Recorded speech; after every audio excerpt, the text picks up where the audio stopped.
on this. I think the route to get to the compassionate male requires a courageous male. It's easy when things are easy, but when things are hard, it requires courage. Courage is the acknowledgement of fear, the acknowledgement of obstacle, and the choice to do something about it. Right. And I feel like that's the real tie between compassion, because that's what compassion is. That's where it differentiates with empathy, because they both require, first, I understand someone's going through something, but compassion is, but now I'm going to take action to do something about it. Yeah. Right. So I believe that the path to get to that compassionate male first requires, we need to instill courage. We need to become courageous males. Hello, world. It's me, Dennis, and welcome to In Search of the New Compassionate Male. I'm Dennis Tardan, the producer, and I'm here with the host and the founder, Clay Boykin. Hi, Clay. Would you take it from here? Absolutely. What a great afternoon we've got. Matthew Hayes, say hi to everybody. Hello, everyone. Where in the world? We are both in Texas, in Central Texas. Where in the world are you, Matthew? So I am in Virginia, South Virginia, near Virginia Beach area, but I'm from LA. Yes. And I was actually in Houston 2 weeks ago. So I wish I would have known you guys. Yeah, it's about 3 hours. Yeah. Okay. So are you guys like Austin area? Or Austin, that's right. Yep, yeah. Perfect. Deep in the heart of Texas. Perfect. And so, just so everybody knows, Matthew, you and I have been talking for the first time about 4 minutes ago. Yep, absolutely. And I've seen your website, and I see that you have a background with NASA. Yeah. And you have a tremendous coaching practice going on.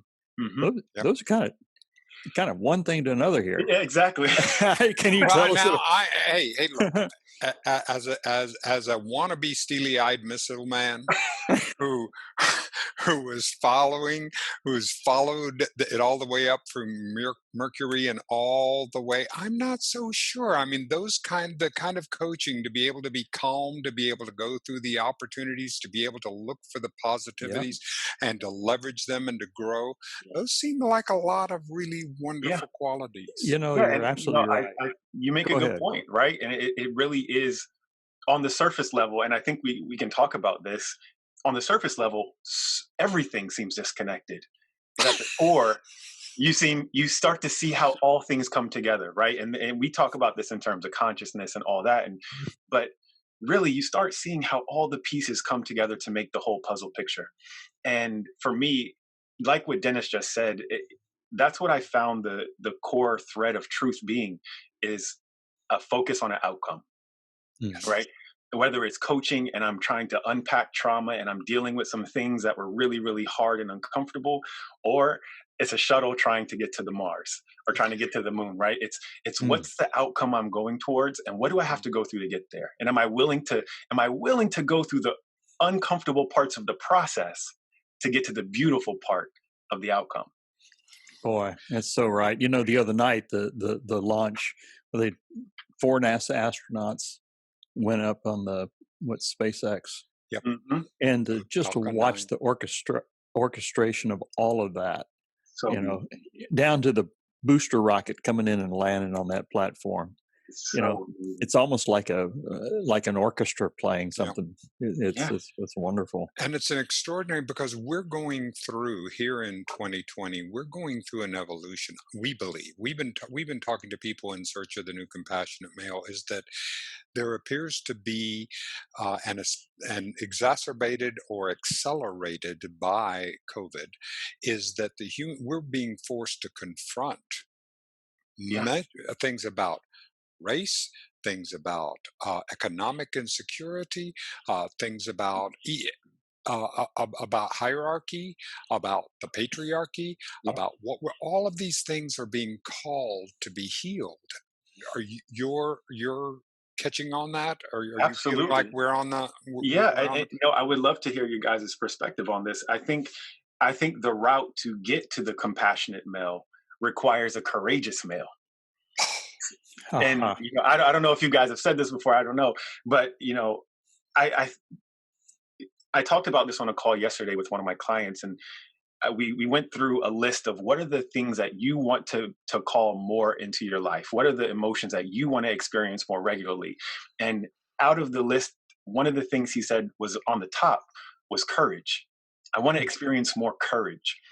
And I said, I love that because, I firmly believe that courage is the testing quality. It's the quality that calls every other quality to the bar, right? Because it's easy to be happy when everything's easy. It's easy to be kind when everyone's nice. It's easy when things are easy, but when things are hard, it requires courage. Courage is the acknowledgement of fear, the acknowledgement of obstacle, and the choice to do something about it.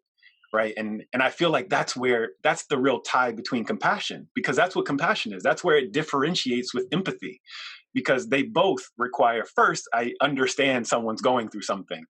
But compassion is, but now I'm going to take action to do something about it. Yeah. Right. So I believe that the path to get to that compassionate male first requires, we need to instill courage. We need to become courageous males who are willing to confront all those things Dennis just said. I have to be willing to acknowledge that some of these things are in me. Some of these things I have to deal with. Some of these things I have to tell the truth about. I have to be willing to acknowledge my discomfort and do something about it. So yes, I love that. I love it too. I appreciate so much what you're saying. And when you start talking about courage, of course, my mind automatically goes to Brene Brown, mm-hmm. And her talking about the root of courage is heart. Yeah. And she talks about speaking one's mind with an open heart, as in the powerful side of vulnerability. And it fits so nicely into what you're expressing there. Matthew, can you take us some through your journey? 15-year-old Matthew, 17 how this came to get you into where you are. We love to know a little of your origin story, about what were some of the things that were transformative in your life. I'm 72.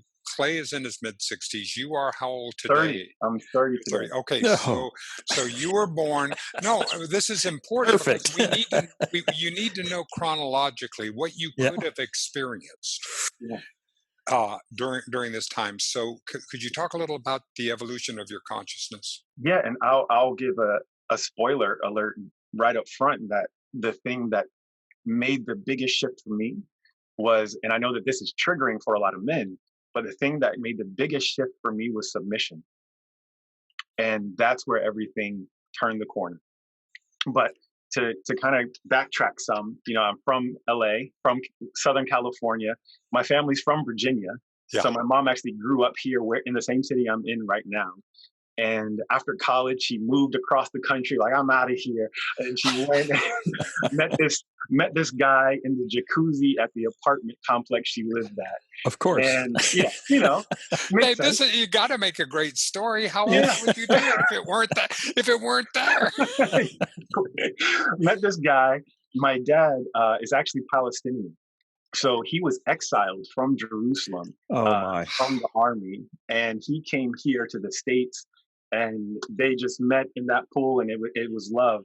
And, it was really interesting in the beginning, because my dad, as an immigrant, he couldn't really get a job. He couldn't get a green card because of his affiliation with the, foreign army. Sure. And so it was a hard time for him.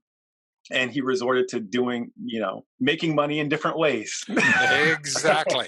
Do what you got to do. Ancient story. I mean, if you know, Joseph Kennedy dealt drugs. Joseph Kennedy was a bootlegger. He made money. No, these are the Kennedys that are all so it's not this is not a, I mean, peel back a couple of layers of just any of us. Mm-hmm. It's not far. No, not me. Not my family. Other than Clay. Clay's was pure as the driven snow. No, he was, other than him. It's just you and me, Matthew. All right, go ahead. No, honestly, that's probably one of the proudest parts of my story, if I can be really transparent. Just seeing how my parents overcame. And, going through it, they went through, both of them were avid, users of their own supplies. So I'm thankful for that as their child, because this might sound really silly, but I feel like they did just enough drugs to make me smart. Like Exactly. I Exactly. feel I feel like they did just enough for the synapses to really connect in a different way that, Yep. I don't know if I would have had if it wasn't for that. Yep. If, Well, honestly, there is an evolution in consciousness. There is a lifting of the veil that allows us to see something different. That is the positive parts of drugs. I yeah, mean, we talk absolutely, about yeah. drugs as being the Nancy Reagan say. Never mind. She was a former first lady, and it's way before your time. But anyhow, Let's say that no. that she had say no to drugs. But when we talk about the consciousness raising aspects of Yeah, it, so that there are things that allow us to see there's something deeper going on here yeah, and than so we many actually perceive at this superficial level. Yeah, you're right. I mean, and so many teachers talk about it. I mean, I remember hearing Eckhart Tolle talking about like his experience with different things, and how it really helped him to make Hmm. connections and Yep. see different things from perspective. So absolutely, yeah. So that's my parents in Southern California, and eh, my dad dealt with his things, Yep. and as we got older as a family, my grandparents who were here in Virginia also were getting older. So a time came where my mom said, we got to go back, we need to take care of the family, we need to help them, like they don't have anyone but us. So that's when we moved back to Virginia, and that's when for me the story kind of gets interesting, because then I find myself in this new environment. I'm going into eighth grade. I'm a young kid. I'm going into eighth grade, and not only do I not fit in with the environment, I don't fit in with my family, because my entire family's from Virginia. I'm from California. Mm. And I start seeing this weird juxtaposition of, I operate differently. And I'm sure you guys are closer. You guys are close to the West Coast. I know you guys have been to California before. Of course. Give me a hug, like, hey, how are you? And I just have a different perspective of dealing with people. And I come to Virginia, and people are like, what? Why do you want to hug? What are you talking about? Like, and so I then start having to figure out where I fit in the world, and is what I'm doing and how I operate, is that wrong? Or should like, and I get into that weird space of, am I doing things wrong, or is this wrong, or is anything wrong? And that's Boy. where the journey starts going of, that's where the depression started, right? And Hmm. if you see my story on my site, I talk Yep. about, I didn't realize how far back it went. Yeah. I didn't realize how far back it went where I felt like I couldn't be myself, and I felt like I didn't fit in, and I felt like, the version of manhood that I was trying to grow into was unacceptable. Hmm. The version of compassion, the version of, let's hug, let's talk about it, let's have a conversation, where it was like, I got the weird looks from my family, I got the weird looks from my schoolmates, and the weird looks from my teachers. Whereas Oh in boy. California, I remember in fourth grade writing this long, amazing poem, and my teacher saying, "This is, don't ever lose this part of you." And you were in what grade then? Fourth grade. Fourth grade. I remember him say, "Don't ever forget this part of you." And then And the adolescence, because adolescence is hell for anybody, but for yeah, those of us men those of us, I'm just going to segregate us here for a second, those of us who are deeply sensitive and who acknowledge that, I turned it inward on me. I'm the one broken person.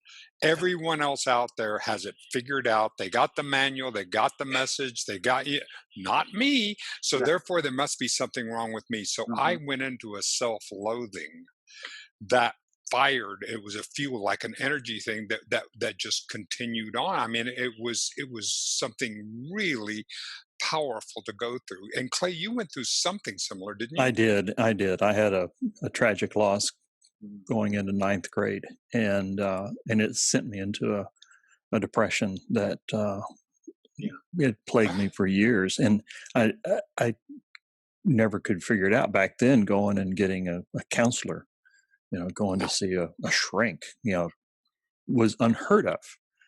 And so, yeah, I can, and like Dennis said, our hormones are raging, and for you to be in 8th grade and asking yourself the big questions is huge. Did Absolutely you find huge. a difference in how you in how the racial consciousness of Virginia as opposed to what it was in California to come into that? Absolutely. And really quick, I want to kind of do a tangent to share a point and then come right That's what you see. That's Yeah. what we asked you to do. That's thank you, thank you. Because this is something that I've been super conscious of in these last 5 years of really paying attention to my body and paying attention to the markers and the messages it sends me. So one thing I know just about my body is that whenever I'm in a moment of truth and of importance, I get cold, my hands get cold, and I feel goosebumps. And, as we were just sharing this last part, I got a chill. You might have saw me, like, my shoulders go up a bit, and I started getting chills, and my hands got cold, and I said, "Ooh, this is good. This is good." So, for whoever's watching, that's just one of my favorite things of being aware of what our body tells us from the core, and being aware of the truth that our body lets us know, even when our consciousness isn't aware of it. And just paying attention to that, because it's so important, because that has saved me a lot of times of being in moments where I felt like it was supposed to be true, but my body said it wasn't, or being in moments that were uncomfortable and my body said lean in. So being able to have that awareness of what is true at a deeper level makes such a huge impact for me. Boy, I wish I knew that when I was 30. Yeah, me too. I wish I knew that when I was 60. Yeah. Oh, so yeah, that too.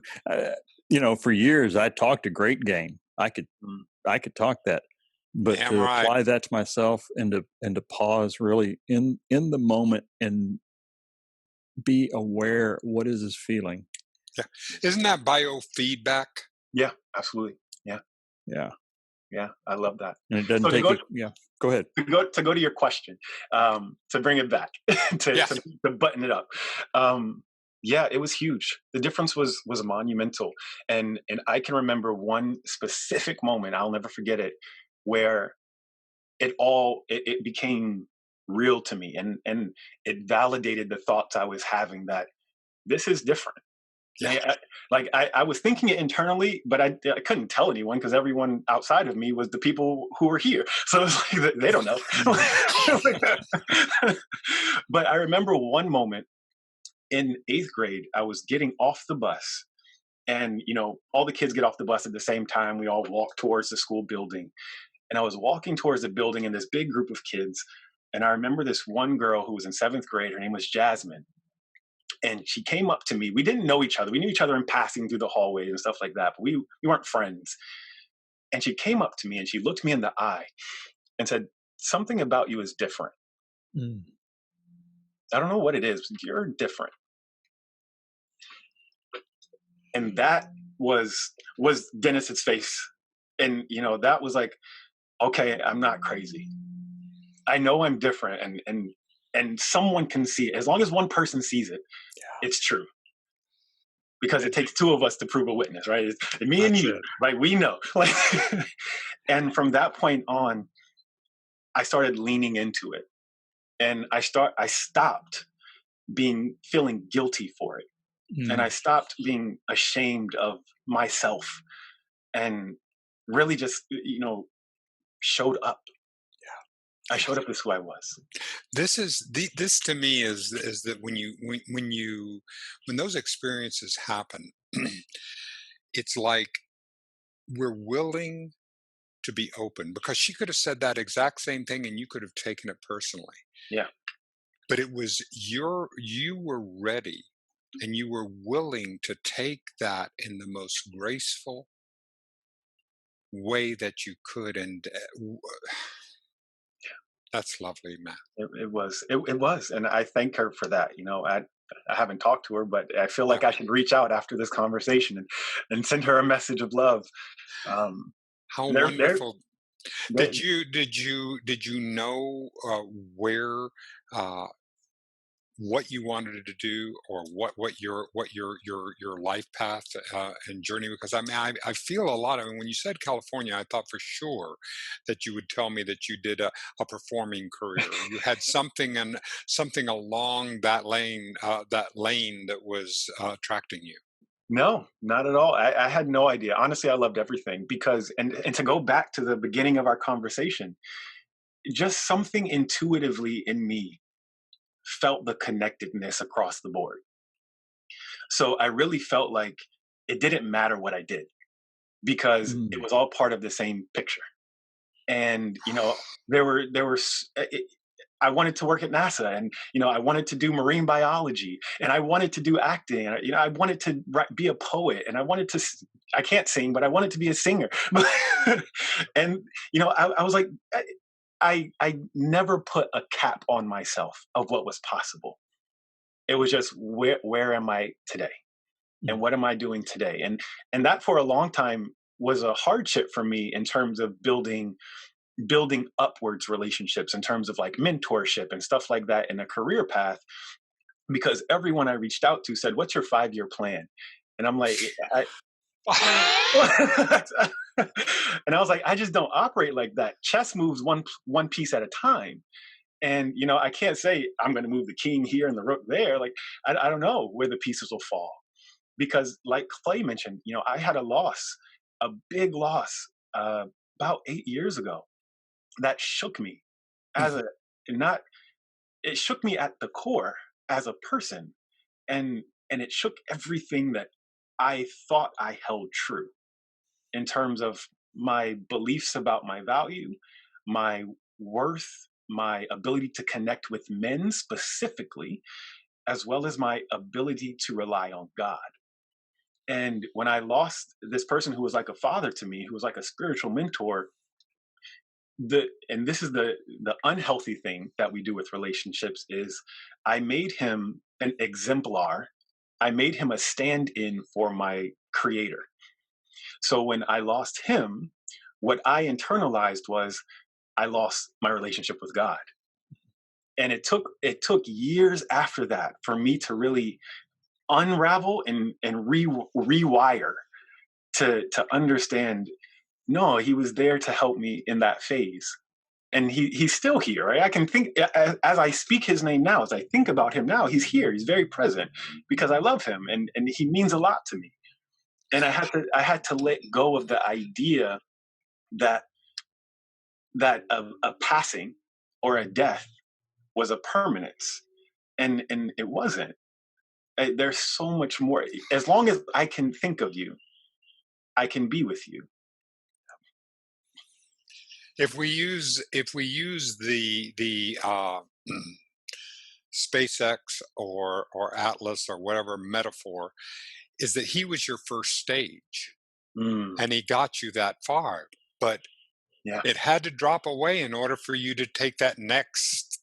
yeah, absolutely. And I think that that's where the courage comes in. That's the part where the courage comes in, because we've seen rockets that where the first stage separates and it falls back, Mm-hmm. and it doesn't always keep going. And there have been phases in our lives where I'm sure you guys can relate, where sometimes I've shrunk back and sometimes I've kept going, and and those times where we keep going, that's the path to compassion. That's the path where courage really steps in and says, you know I was not reliant on that. That was a part of my purpose, but it was not my purpose. That got me here, but I can keep going. And that was a huge learning lesson for me. Let me ask you this. Were you following your heart when you went into NASA? No, not Can at you all. talk about that a little bit?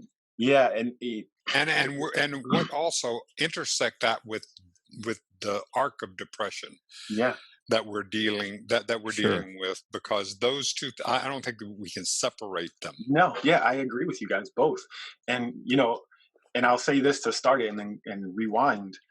you know I've spent so much time these last few years trying to understand the state of depression, and just trying to put context to it.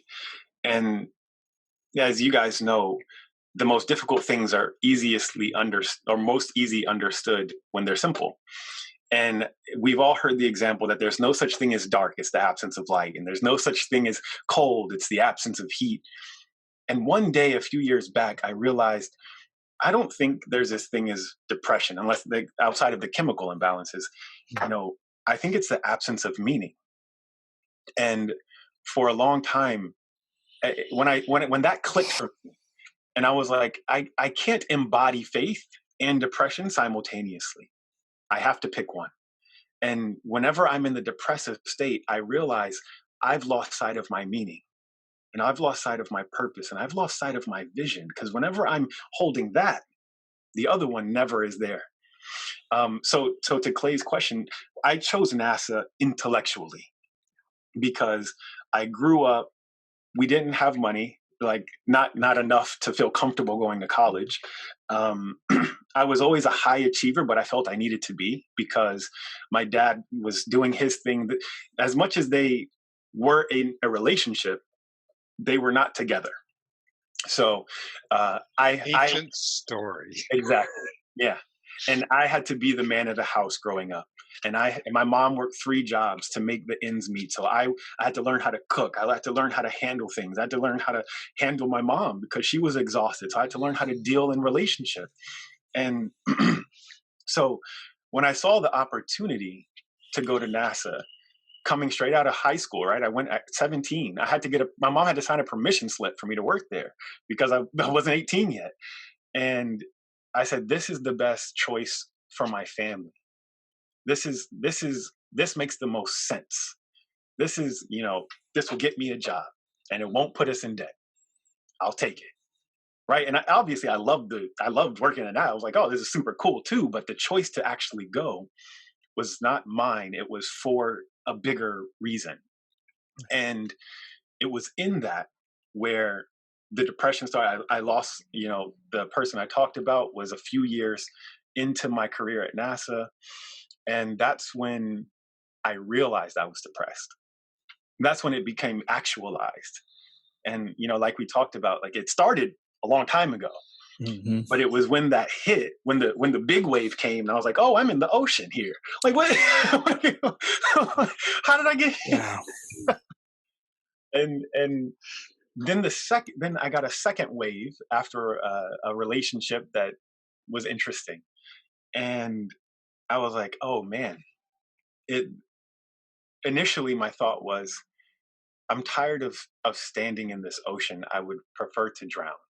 And I wanted to take my life 2 times, right? Mm. Once by pills and once by alcohol in a really tall building. And it was in that moment where the arcs crossed, where I said, yes, I have this great career path at NASA, but there's something else inside of me saying, pay attention to it. And there's something else saying, this isn't all there is. And that's when I went down the journey through coaching. And that's when, I went through the process of learning about how the brain works, learning about belief systems and principles and the unconscious and all these things so that I wouldn't die. It was for me. And then at the end of it, he said, "Oh, you're a certified coach." And I was like, "Oh, I guess like that's cool too." Like, but at the end of that, I remember coming home from that training and looking at everyone I knew with a new set of eyes. And seeing, oh man, that's why. This is why. And this is why. And there's so much pain. And it felt like, I love Clay's sword behind him. It felt like I was knighted. And it felt like there was a responsibility that now came on my shoulders that better. Now go help others. And that's how I got into this space of, I didn't want to be a coach, but I felt like I had to be. And, it was where I needed to be. Yes, it's where I am. When you stepped into it. Yeah.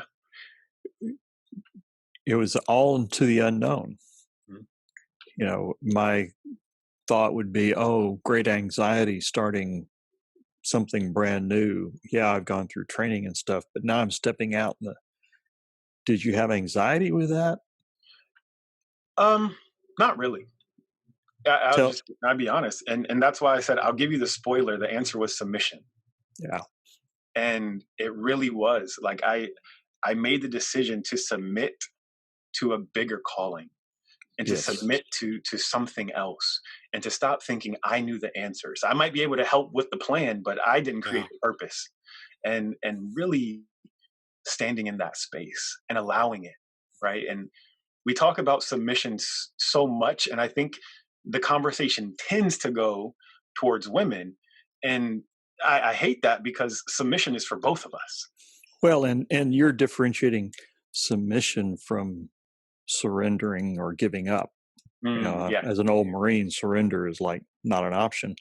But there's the whole different meaning to this. And what I'm interpreting you to say is, how I hear it is, I'm submitting, or I'm being submissive. I'm allowing myself to be led the way I was supposed to be.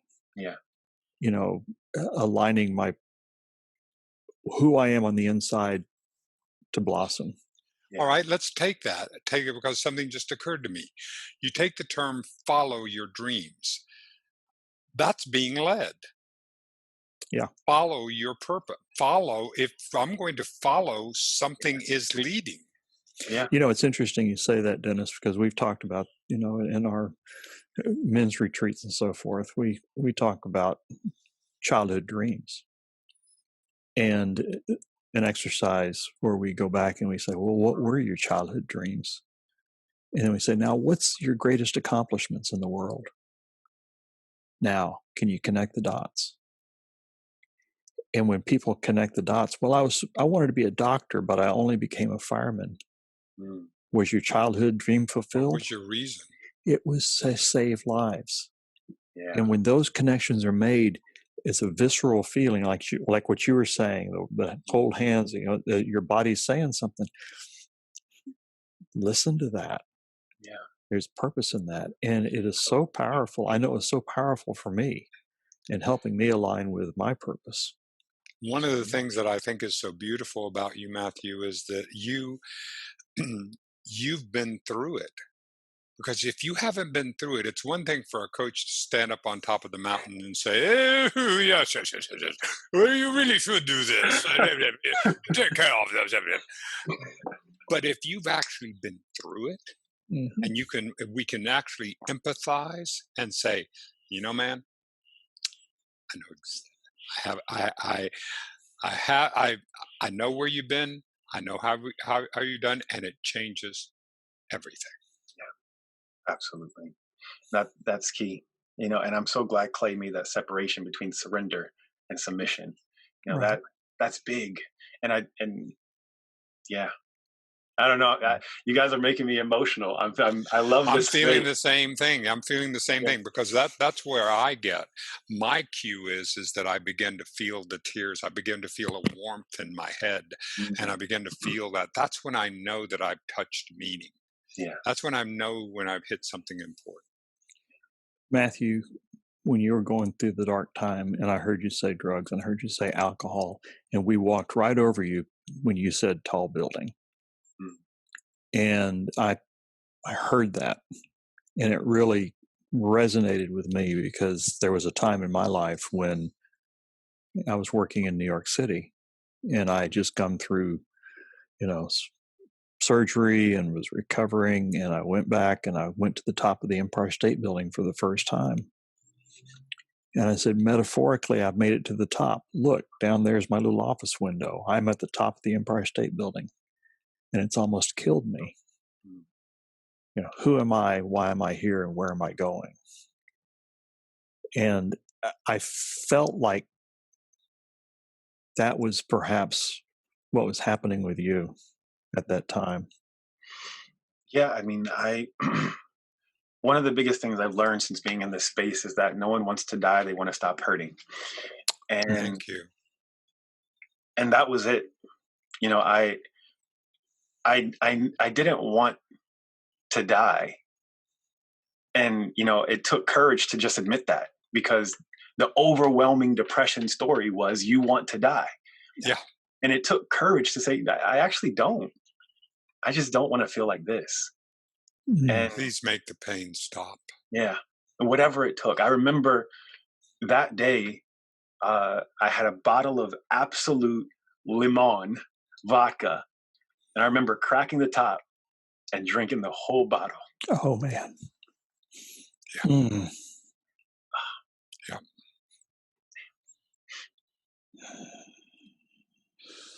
And I remember as I was doing it, saying, why am I doing this? And not being able to stop. Yeah. And saying, I know this isn't me. This isn't me. This isn't who I want to be at all. And I thank God that I realized something. I can't, in that moment, I can't think of what it was, but I thank God that God took my courage in that moment. That he allowed me to be a bit of a punk in that second to say, yeah, sit back on the bed. Whenever I tell this story, I say, this is the one thing you want to be bad at. Yeah. This is the one thing you don't want to be a pro. And yeah. You know, I think I've told this story, Clay, before, so indulge me. But I had a time when I was so, I mean, everything had seemed to be going wrong, and I was driving down the streets in Houston. I was driving down on the freeway, and I was at my absolute wit's end. And I was gripping the steering wheel, and I began to yell at God. And I called God every name you could think of, and I pounded on the and I mean, I was the vilest that God. I didn't do a he, but that God would, take me and take all the stuff. And after I said every horrible thing I could, I just sat there for a second, and I just felt this love. I just felt this acceptance that there was nothing I could do that could separate me from what the essence of who I really was. And this peace descended over. So beautiful. I think about that. I love that you said essence, because it's one of the things I talk to people about all the time. It's a philosophical thought of the essence of being. Yeah. And the example is of a candle and wax. And it's, if it's blue or if it's red, what is it? It's wax. And if it's solid or if it's melted, what is it? It's wax. The external is really irrelevant. So what is the essence of the wax that makes it identifiable as wax? What is the essence of it? And when we apply that same thought to ourselves, like Dennis just, that's so beautiful. Thank you for sharing that, Dennis. That same concept of what is the essence of me? When you strip away the haircut, the skin color, the body type, the gender, sexuality, when you strip away all the outside stuff, what makes me me? And to spend some time there more often, because I think that's where that connectedness comes from. That's where that feeling of peace really starts to blossom and grow, is when I really understand both who I am and whose I am. Mm. And those two things, when brought together, change everything. Let me ask something. I'm trying to ask this and not make it a how-to question. Somebody that's listening to this is depressed. They're on the couch and they haven't gotten off the couch. Oh man, why do you use that example? That's exactly where I was. Yeah. Literally. Been there, done that, It's easy to intellectually say, well, get up off the couch, go take a walk, get up off the couch, go sit in the sunshine, but I can't hear that when I'm on the couch like that. I can't hear it. Yeah. How do you, I don't want to say help somebody, but how do you create a space for that person to move on, to move up? The thing I needed to realize was that the help was already there, and I just had to open the door. Isn't that the wonderful secret about it? It is never off. Yeah. It is always there. I keep going in my prayers or whatever I do is to clean off my damn receptor. It's not a question of asking for it. It's allowing it. It's submitting. It's that submission. Mm-hmm. And when you say the couch, I actually thought about this morning because I'm going to a Tony Robbins concert, not concert, but basically concert. It is. No. When you meet him, when you sit down and you talk with him, I want you to say that. Yeah. I want you to say that because that's exactly what it is. This weekend, starting Thursday, and it's. Are you presenting? No, I'm attending. All right. Would you allow us to come to your presenting? Of course. I'm not. No shit, Matthew. I'm telling you. We know who we're talking to. I would love that. Yeah. Thank you for that. I received it. Thank you for receiving it. I was watching to see how deeply you would receive our love. I was thinking about this morning because I was preparing for this weekend. And I was downstairs in my living room, directly below where I am now. And I thought about where this journey started for me. And I was on that couch in the living room, eating Oreos, crumbs all over me, wrapped in blankets, mindlessly had YouTube up, playing all kinds of random things. And you know how when the video's over, it'll just play something else and it'll just play something else. Absolutely, the algorithm. Mm-hmm. And while I was on that couch, a coaching video popped up. And I didn't have the energy to change it. So I just let it play. And I heard the questions that were being asked. And they ignited something in me. This is the fire had gone out and they had provided a new match. And so to go to your question, Clay, it wasn't, I didn't go looking for anything. Mm-hmm. The answer presented itself. The help presented itself. I had to be willing to let it come in. Right. Yeah. And I can think back to all the moments where I've been in that depressive state. And I can think to the times where people have reached out, people have asked for help, people have, there have been opportunities that I closed off. Yes. That I said no to. Yes. Mm-hmm. And I had to make the decision to stop saying no and say yes. That's a big deal. That's a big deal. I don't want any help. I can do this myself. Yeah. I had a client yesterday, and we talked. It was our first call, our first chat together, and we talked about that because he was going through he was depressed. And he said, I reached out to my old therapist. I thought I'd go back to them. They sent me this 10-page questionnaire to fill out. He was like, that's what I need. Yeah. Excuse me. Could I get a 10-page questionnaire? That's what I. And it's a fill in the blank questionnaire. The worst kind. Kidding me? All right, go ahead. I'm sorry. Yeah, exactly. Exactly his sentiments. He was like, I didn't have the energy for that. I couldn't do that. He was like, I could barely get out of bed. I'm not filling out all this stuff. He said, but I went online and I saw something you had posted. And at the end of your post, you said, just click here. And he was like, I can do that. I can just click here.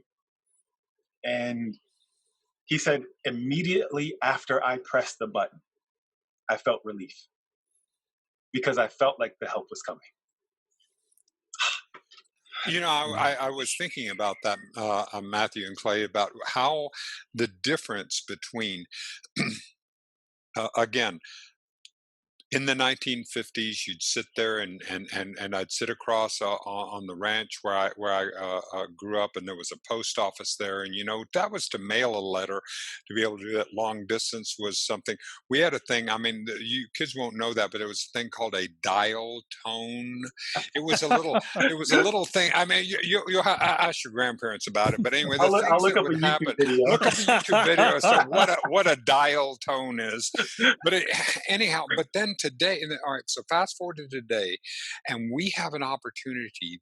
The distance between where we are and where the answers are has shrunk so incredibly to where we can see that we are not this disempowered worm who lays, we feel inside that there is something there, and we see it modeled because it's not just a white world on television in the media. We're seeing so many different faces. We're seeing so many different genders. We're seeing across the gender spectrum. We're seeing opportunities so that, wait a minute, I can feel represented rather than to feel so isolated. I mean, when we were growing up, Matthew, when I was growing up, Crayola had a that big 64 box, and you pulled it out. There was a crayon called Flesh, and it was beige. Flesh. And I just picture a little black child pulling out that and looking at that. I have this image of what that picture would be like, Yeah. about what that little black child in the 1950s would look at that and say, flesh. Mm. That's so interesting. So initially, I interpreted that one way. Then at the end, I felt it a different way. And, they're both are real. And that's so beautiful on both sides of the spectrum, right? I felt initially a little kid that looked like me, and I remember the Flesh Crayola, and I'm like, oh, it represents me. And then I thought about a kid who was a little darker than me, Yeah. seeing that and how they might interpret it as, what am I then? Yeah. Right? And so yes, I love exactly what you just shared, that there's so much possibility to be seen now. And to be one click away, Yeah. not one magazine and then dialing on and then sending off all the work Postcard. that it would take, I'm talking about the layers between have shrunk so much. So this is my sense of the possibility of the possible. Yeah. Yeah. I remember earlier I said there were two of those moments, like Jasmine in 8th grade. And the second one was, I was working retail at a shoe store, maybe 10 years ago. And, I was pretty good at it. I like talking to people. I get good discounts on shoes. If I could show you guys my closet, we had half off, so I got everything. But I remember one day I was working, it was a Thursday, and this family came in, and it was like a grandmother, maybe her son. So he was, in his 50s, and then a couple kids. And they shopped and they looked around, normal at the mall thing. And then they left. And within a second, as grandma got to the door of the store, she stopped, turned around, came up to me, and said, I don't know why I'm telling you this, but God needs you.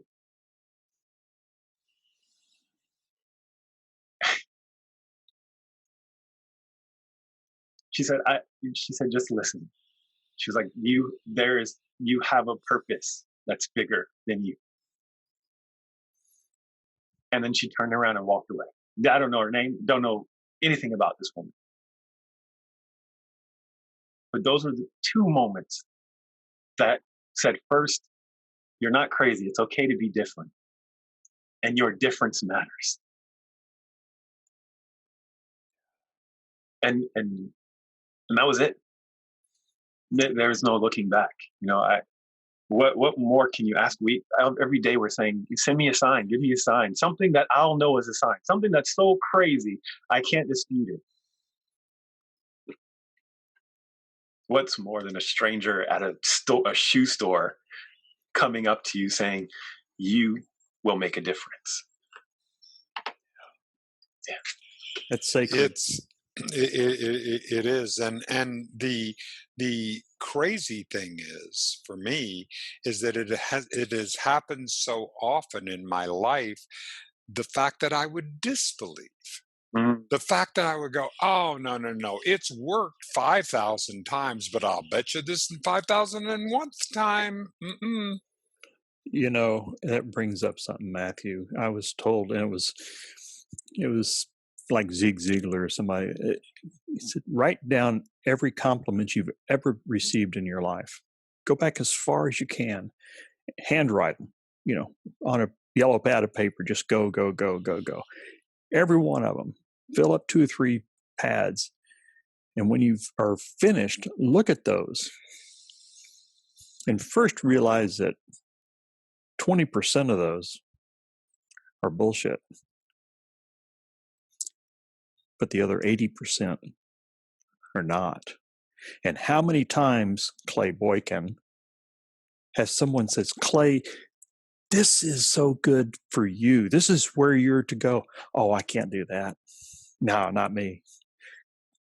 Clay, you did a wonderful job. Well, no. Yeah, it took so many years just to say thank you and to receive that grace like you did. Yeah.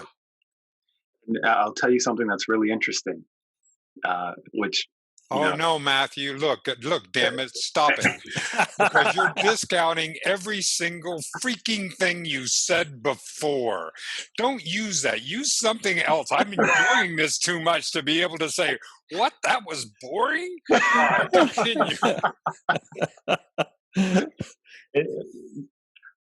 I'm curious to hear from you on this. So before we got on here, I received a box from the Tony Robbins crew and all that, and I posted it. I took a picture of it on my phone. I posted it to my social media, and I said, "I'm really excited for this weekend. Just watch. We'll be here soon, creating these spaces." And for Dennis to confirm that 5 minutes ago, it's exactly what Clay just said. 80% are not. 80% are true. I've been playing a game, not playing a game, wrong use of the word. I have been doing an exercise lately where I've been playing the what if game. What if the things that the people really love, who really love me, who say about me, what if I played as if they were true? Yeah. What if I acted that way? What if I acted as if I was as kind and as interesting and as magnetic what if I did? How would that feel? Yeah. And it's a really interesting exercise. What you were talking about, Clay. I mean, what if you took that list and said, okay, well, if I did believe that, how would I feel if that were true? Absolutely. Mm-hmm. There's one thing I had the guy yesterday do where we take a snapshot of our life and we draw a T-chart, right? And on one side you do all the emotions that you've experienced. Right. You've done this? Yeah. No. It's just your Clay is quadrant boy. So yeah, you are talking activated. To the activated. If you watch this back, you see him went blink, like you turned it on. I'm sorry. Now continue, Matthew. So I had him go through and say, let's look at the last couple months. And let's take a snapshot of what your life looks like. And on one side of the page, write all the emotions you've experienced regularly that you didn't enjoy, regardless of what they are. Regularly, like maybe not every day, but regularly over the last couple months. Whether it's loneliness, betrayal, depression, frustration, the list. And then on the other side, let's do the opposite. Take a list of all the emotions that you have enjoyed over these last few months, and let's just see where things line up. Let's see which list is a little heavier, right? And it's really interesting to do this exercise to see what your life is, because our lives are just a result of how we experience life, right? It's not a result of what's in the bank, where we live, what we have. It's what we feel on a daily basis. So let's see what your life is. And he was blown away. Mm. So what I then told him was, all right, let's pick out 2 or 3 things on the side that you do enjoy, and let's see how they show up in our bodies. How do you move differently when you feel confident? How do you move differently? And one of his things was divine. He said he enjoys feeling divine, and that's an interconnectedness to a higher power. I said, how do you move differently when you feel that cohesion and that connectedness? How do you move? Do you walk differently? Do you speak differently? Do you look differently? Do you take more time when you wash your face? And like, what do you do differently? And he got very specific on what those things were. I said, okay, now let's do that. Let's do that, right? Let's not worry about the mindset. But if you know that these are the actions that equate to this feeling, let's at least play what if. Let's see if we did these actions, let's see if they work, right? Because so often we think that, and people know this intuitively, but we don't think to reverse the cycle. They say, when I'm in a bad mood, I don't feel like doing anything. So we've just admitted that there's a connection between our body and our thoughts. So let me reverse it. Let me say, if I don't feel like doing anything, let me move in a different way. Let me break the pattern. Let me change the cycle and see if it affects the other way. Let's see if it changes my mindset. And it always does. I mean, we know this without a doubt, like it does, but we have to get into that space of trying it. And it's so beautiful. I said, I challenge you, right? Because especially as men, we love a challenge. I said, I challenge you till our next call, 14 days, every other weekend, 14 days. Just do these actions, right? And they're nothing crazy. It's just you going through your day, just moving a little differently, standing a little taller, your chest is out a little more, you speak a little louder, you hold your head up. This is one of my favorite things. Tony Robbins did an interview with a plastic surgeon and said, you see so many people all the time who want to come in here and leave more beautiful. He said, what's it really take? What's the difference? And the surgeon said 2 degrees, a 2-degree shift, whether it's an eyelid, a nose lift, a cheek, a breast, an arm. He said, if I just make a shift by 2 degrees, they leave feeling like a whole new person. So if all that we make is a small shift, that's enough. If all we make is a 2-degree turn, right? We go into this work of healing, this work of growth, and think I got to do a complete 180. I gotta do backflips and somersaults. Like, if all you did was a 2-degree shift, you would change everything. Now, Matthew, I'm an old artillery guy. Yeah. And I know what 2 degrees is. Mm-hmm. It's a change in trajectory. And right at the barrel, you can't even see 2 degrees. But downrange, it's a world of difference. So those 2 degrees is changing the trajectory. And over time, it's huge. I so appreciate you bringing that up. It's a plane that leaves from LA that lands in either New York or DC. There you go. Thank you. That's it. Mm-hmm. And when we get clear on where we're going, we can understand where to turn and how to pivot. Something that brings up while we're on the airplane analogy, Viktor Frankl, I saw a video of him giving a talk, and he talked about the airplane. They're never flying straight to their destination. They're always crabbing. They're always correcting and stuff. And he said, if that plane shoots straight for the destination, they're going to miss. They've got to shoot at something higher. And so the message is if you aim at success, you're going to miss. Yeah. But if you aim at something greater, and that's what you've been talking about, a higher purpose, meaning in life, if you aim at that, then success will follow. Yeah, has to. Matthew, the only thing that we're, number one, without even asking your permission, but as the producer of a conversation with I can do this without asking Clay's permission, is that you come back, that we continue this conversation, and that we do this because you are a graceful, beautiful, precious light, and I so want to continue the conversation with you. But the point is that at the end of the day, at the end of our hour today, is there anything we have not talked about that's on your mind and heart that you would like to make sure that we get on this particular episode?